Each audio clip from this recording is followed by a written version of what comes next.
Libra, para to sa inyong pag-ibig. Okay guys, Libra, this is for you.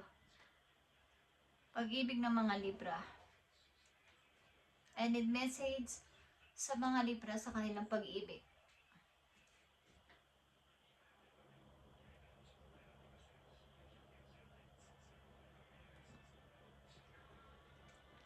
Para to sa mga Libra guys, sa kanilang pag-ibig, kung kayo umiibig o pumapag-ibig o gusto umibig is, ito ay para sa inyo.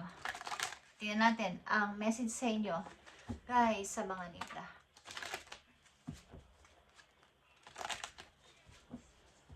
Okay, Libra, this is for you. Tingnan natin.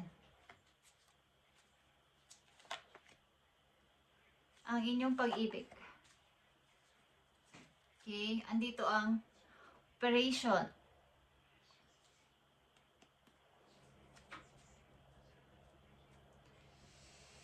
Bagamat may natapos dito is may naiwan sa iyong alaala at ito ay iniingat-ingatan mo. Okay, ang alaala na to. May pagsisisi, but natapos is natapos. At nandito ka sa sitwasyon na may pagdududa, may pag-aalinlangan. Okay, naninimbang sa sitwasyon. Sa inyong kasalukuyan, maaring may bagong pag-ibig na dumarating, but andun pa din yung love sa tao na nang iwan sa inyo, nanakit sa inyong puso. Okay, Libra, tingnan natin. Ang message for you. Uy. Nagmamadali siya, guys. Ang Ace of Pentacles, guys. Okay. May magbubukas na malaking gate para sa inyo. Opportunity. Malaking gate ito, malaking pag-asa. At napakaganda ng lugar na yon para sa inyo. Mari ito'y bagong pag-ibig na nagbubukas sa inyo at may kasamang swerte. Okay guys, andito ang keeping tabs. At ito ay social media. Nakilala nyo ba ito sa social media, Libra? At naghihintay kayo ng message o nag-i-scroll kayo sa inyong profile. Okay? O sa profile niya. Okay? Sino man sa inyo, vice versa. Is nakilala nyo to sa social media maybe. Tingnan natin ang unang message po yun. So, nangyari ang nangyari at nahirapan ka ditong makabangon. But, unti-unti is medyo may nagkakaroon ka ng kaliwanagan na kailangan ko na magpasya. Kailangan ko na siguro mag-start muli. Kahit na masakit. Okay, kahit na may kirot dito sa puso ko. Yung hiwalayan na to, yung pagtatapos ng relasyon na to, is kailangan ko sigurong gumising na at magdesisyon this time. At maybe may mga protection kayo galing sa heaven, ginigising ka ng iyong angels na ikaw ay magpatuloy sa buhay. Libra, huwag kang magpadala sa lungkot na nararanasan mo sapagkat nga Ace of Coins is here, may paparting at may bubukas na malaking gate para sa'yo. Sa lugar na yon, okay? Napakaganda at napakalaking opportunity na to para sa iyo, Libra. Okay? You as a Princess of Cups is napakamahinahon mong person. Okay? Napakamahinahon mong person at maybe ang mga Libra nandito ay nasa age pa lang ng 30s, okay, pataas, or 20, 25, is andito yung paggising. Okay? After nang nangyari sa inyong pag-ibig, paghihiwalayan is andito yung pagtingin mo sa bagong pag-asang dumarating, sa option, sa mga opportunity na dumarating is meron. Meron kang inspiration ngayon guys at maaaring mahilig din ang ilan sa inyo sa music. Okay? Meron kang inspirasyon or paborito nyo ang kantang You're My Inspiration. Mahilig kayo sa music, Libra, at may kaugnayan kayo sa mga songs, sa music, sa pagkanta, na may kinalaman sa instrumento, sa music. Okay. Maaring may bagong opportunity na naghihintay sa'yo, napakalaki nitong opportunity na to na naghihintay sa'yo, so may itong papakawalan, Libra. Tingnan natin ito, Libra. About sa inyong pag-ibig, mayroon kang inspirasyon, maaaring ang iyong ginagawa sa ngayon na trabaho o may kaugnayan to sa music. Yeah, maaaring kayo ay nagparaya na lang dito sa sitwasyon na to.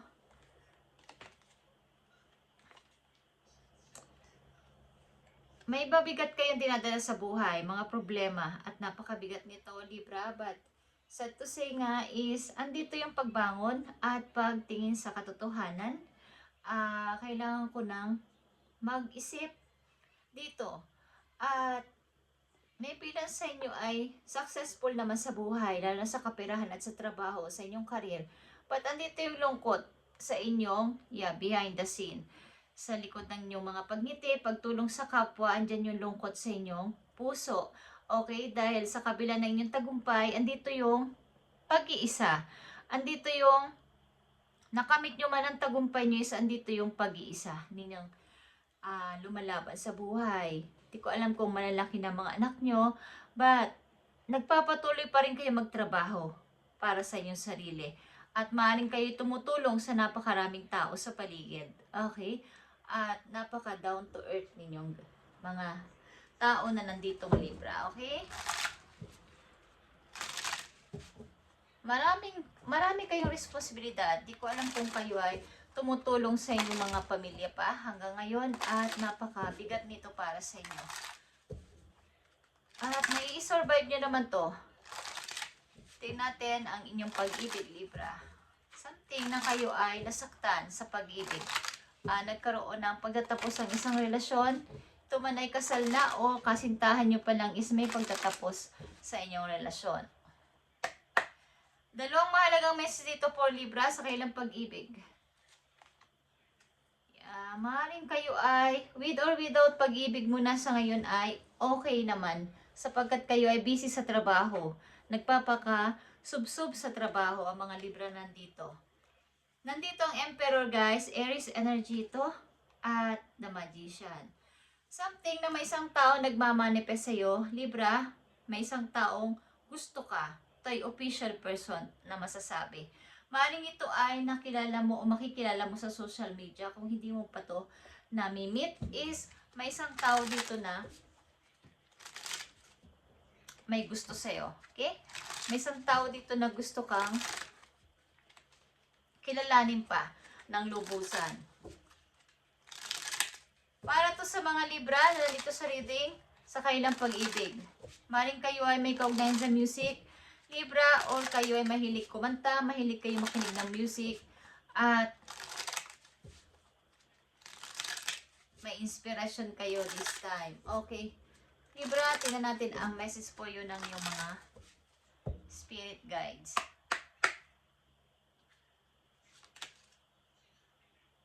No, this will not succeed. Okay. Kung meron kayong mga pinaplano sa ngayon at mga naiisipan, is maaaring hindi pa ito tamang timing para dito sa inyong plano na to, sa inyong iniisip na to, guys. Okay? Hindi ito pwede pang mangyari sa inyo. At something na may paghihintay. Isa pang message po yun ay yung mga spirit guides. Libra, spiritual bath is recommended. Kayo ay mag-cleansing sa pamamagitan ng pagligo ng mayroong asin. Okay guys, something pag-cleansing is kailangan yung gawin, Libra, para matanggal ang mga sumama sa inyong mga bad energy sa inyong mga nakaraan. Okay, mga hindi maaay sa taong inyong namimit o nakasama sa buhay. Andito yung pagbangon kahit na napakahirap ng inyong responsibilidad. At malungkot kayo, guys, kahit kayo successful na tao o busy sa trabaho o mayroon naman pera, is andito yung lungkot sa inyong puso. Okay, tingnan natin. Libra, kayo ba ay may anak na, malalaki na o malaki na? Ibig sabihin nyo, may independent na, nakahiwalay na sa inyo. Okay?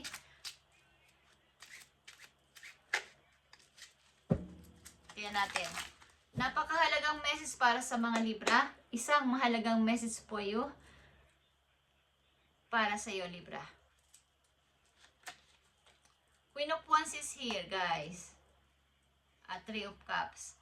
Something na new, kumbaga bagong opportunity talaga is paparating sa inyo, guys. Big opportunity. Ito ay Ace of Pentacles ulit. Okay. At ito ay good news na paparating sa inyo, Libra. Galing sa isang person. Okay, ito ay Leo energy. At malakas dito ang fire energy sa inyo. Fire sign. Aries, Leo, Sagittarius is malakas dito sa mga Libra na inyong mai-involve sa inyong buhay na may kinalaman sa karir. Okay, may kinalaman to sa karir. Ang mai-involve na fire sign sa inyong buhay. Good news na papaparating galing sa isang person, guys. Good news. Big opportunity ito.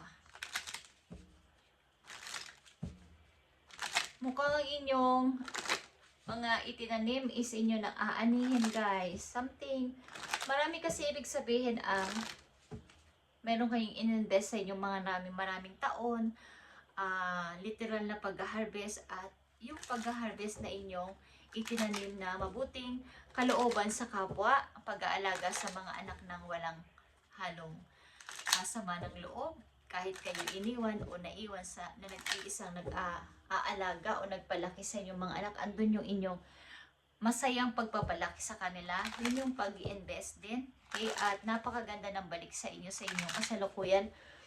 At tinatamasan nyo na to sa ngayon, guys. Okay, Libra, ito ang inyong payo. Para to sa mga Libra. Kaya lang mayroon kang kalungkutan sa inyong puso, guys, sapagkat kayo ay maaaring hindi ko alam kung kayo dito ay matagal ng single o matagal ng walang karelasyon at ayaw nyo namang pumasok sa relasyon kaagad-agad. Tingnan natin, Libra. Andito ang abundance, guys.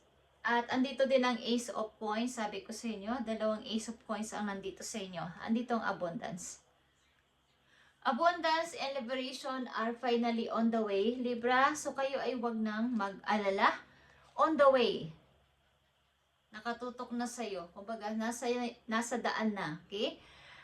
On the way na. Yung magagandang opportunity para sa'yo. It comes to you now to remind you on the amazing manifesting power of gratitude. Like I said, kayo ay nag-invest sa inyong mga raming nakaraang taon sa buhay na hindi nyo naman hinihingi ang kapalit. But nakikita yun ni God sa heaven, ang inyong ginagawa. Dito sa lupa, okay, na pagtulong, pagpasa ng mga responsibilidad na walang reklamo, at ngayon ay tinatamasan nyo na o tatamasahin nyo na ang napakagandang kapalaran para sa inyo, guys. Okay, dahil sa inyong napakabuting puso. Sabi ko nga ay kayo ay down to earth na person. Okay? You will always have plenty when you express gratitude to every part of creation. Hindi lang sa tao kayo mabait, pati sa lahat ng sa mga maawain kayo sa mga hayop. Kumbaga concern kayo sa nature. Okay? Ayaw nyo ng madumi, ayaw nyo ng kumbaga pinuputol ang mga puno at madumi ang mga ilog, ang mga dagat, is napakagandang halimbawa nito sa inyong buhay, guys. At ito ay may kapalit galing kay God. Hindi lang kayo sa tao mabait, pati sa lahat sa nakapalibot sa inyo. Okay? At wala kayong pinipiling tutulungan o tinutulungan, kaya ibinabalik o ibabalik lang sa iyo ni God ang kagandahang loob na inyong ginawa. Okay, guys? At ang ilan sa inyo dito ay taas ng pananampalataya kay Lord. Okay, at umaasa kayo palagi na may magandang kahinatnan ang ginagawang mabuti ng isang tao. Hindi, kahit walang nakakakita. At behind the scene nga kayo ay malungkot, pero andito yung inyong tagumpay sa buhay, guys. At something na may isang tao dito talaga na kayo ay gustong-gusto. Kaya lang ay naghihintay pa siya ng tamang timing. Ang tao na to ay masasabi mong superhero sa buhay mo sapagkat gusto niya siya yung lagi mong takbuhan. Gusto niya laging siya yung uunahin mong hihinga ng advice. Gusto niya siya lagi yung hihingan mo ng tulong kahit kaya mo naman. Is alam niyang kaya mo, kaya lang andito yung gusto niya siya yung lagi mo uunahin sa ganong bagay. Okay? At maaaring ito ay naghihintay ng tamang timing, hindi siya nagmamadali. Kung kailan ka magka-oras at magkaroon ng oras sa kanya o time. Okay? Libra, thank you and God bless Libra at ipagpatuloy mo ang kagandahang loob at kabaitan mo sa tao, pati na rin sa lahat, kahit sa mga hayop at sa nature is maging, dahil nandito nga ang Queen of Pentacles, guys. Okay? Ito ay Earth sign. Maaring kayo ay hinihiling o hinihingi ng inyong mga guides na kayo ay makipag-connect sa nature. Talaga. Okay? At malapit kayo sa swerte. Malapit kayo sa, kumbaga, laging andyan yung pag kayo ay nadadapa, kayo ay nagkakaroon ng problema, mayroong nagga-guide sa inyo. May gabay kayo galing sa langit. At hindi kayo pinababayaang malugmok doon. Kaya kayo ay agad-agad nakakapag-move on kahit ano pang inyong naranasan at nararanasan na problema. Okay?